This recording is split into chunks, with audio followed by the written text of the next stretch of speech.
جی میرا اگلا سوال غزالہ شفیق صاحبہ سے ہے. میں آپ سے یہ پوچھنا چاہتا ہوں کیا مسیح میں یا عیسائیت میں کہیں یا بائبل میں کہیں منع ہے کہ مسلمان جو ہیں وہ آپ کے چرچ میں یا اس مسیحوں کے عبادت خانے میں داخل نہیں ہو سکتے؟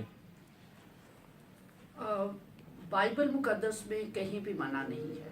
خدا کا گھر سب قوموں کے لیے دعا کا گھر کہلاتا ہے. اور توریت میں جب خدا نے پہلی ہیکل یعنی جو پہلا خدا کا گھر بنایا گیا، دنیا کی پہلی عمارت جس کا نقشہ خدا نے دیا، تقریباً ہر بائبل کے آخر میں وہ آپ کو نقشہ مل جائے گا جو ہیکل کا، جو خدا نے یہ اس کی لمبائی چوڑائی، اس کی میئرمنٹس، اس کا میٹیریل کیا یوز ہونا ہے، ہر ایک چیز خدا نے ڈیفائن کی. اور اس میں آپ دیکھیں غیر اقوام کا احاطہ سب سے زیادہ جگہ اس کے لیے رکھی گئی تھی. اور اس کا مقصد ہی کیا تھا کہ اگر آپ پابندی لگا دیں گے تو لوگ خدا کی ذات کو کیسے جانیں گے.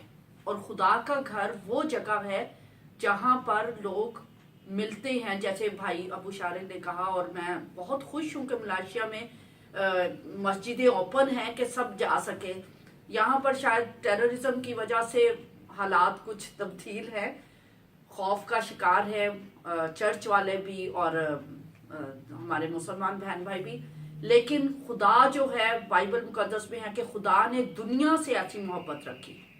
خدا دنیا سے محبت رکھتا ہے، اور تاکہ اس نے اپنا اکلوتا بیٹا بخش دیا تاکہ جو کوئی اس پر ایمان لائے ہلاک نہ ہو بلکہ ہمیشہ کی زندگی پائے. تو جس اپنے گھر کا نقشہ خدا خود دیتا اور اس میں سب سے زیادہ جگہ غیر قوام کے لیے رکھتا، تو ہم کون ہوتے ہیں انسانوں کو منع کرنے کے لیے خدا کے گھر آنے سے؟ بائبل نہیں منع کرتی. بہت شکریہ جی، تھینک یو ویری مچ.